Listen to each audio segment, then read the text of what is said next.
I'm Nicholas Kristof. I'm a columnist for the New York Times. I'm an author, and I'm a great believer in solutions journalism, which is a little bit parallel to what you're all wrestling with at this conference. And maybe solutions isn't even exactly the right term because when we think of solutions, we think of completely solving a problem. And actually, the way the real world works, it's often mitigating it, but it doesn't quite sound so impressive, does it? I think about improving auto safety. And since 1921, we've reduced auto accidents, fatal auto accidents per 100 million miles driven by more than 95%.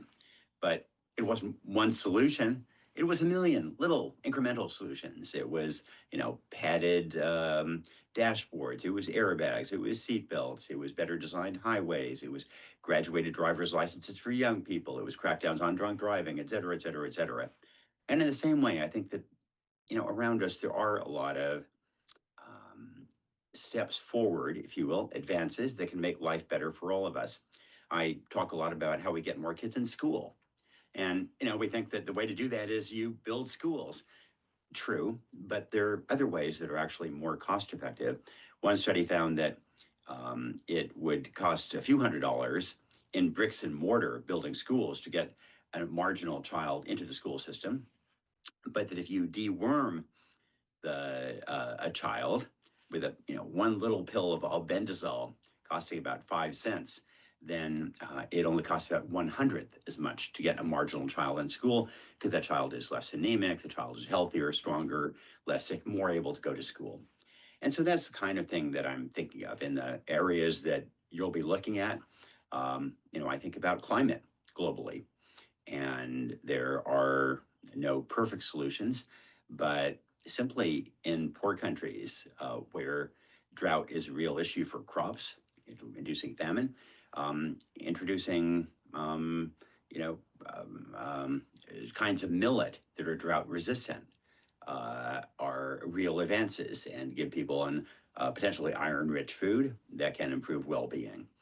Um, in the economic sphere, I think about village savings and loans, which were a program pioneered by CARE in, I believe it was Mali a couple of decades ago, and created a mechanism for people to save. Because, of course, in many poor villages, you don't have, people can't get access to bank accounts.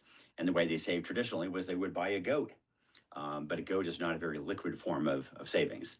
And these village savings and loans were very effective at that. One thinks about reducing conflict and bringing women into decision making in countries like Liberia or elsewhere has proved one way of making conflict less likely. Um, and finally, disease.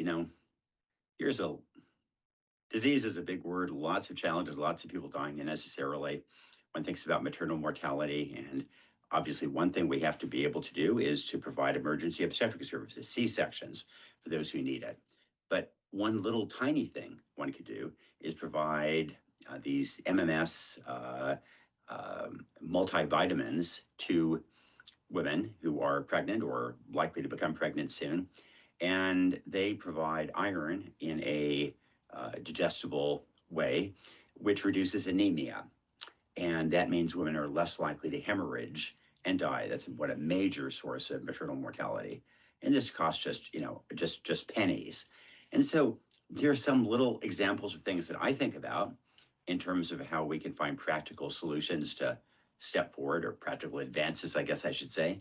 And I'm sure that in this conference, you'll think of a lot more. So thanks for gathering. Thanks for all you do. And good luck for a terrific conference.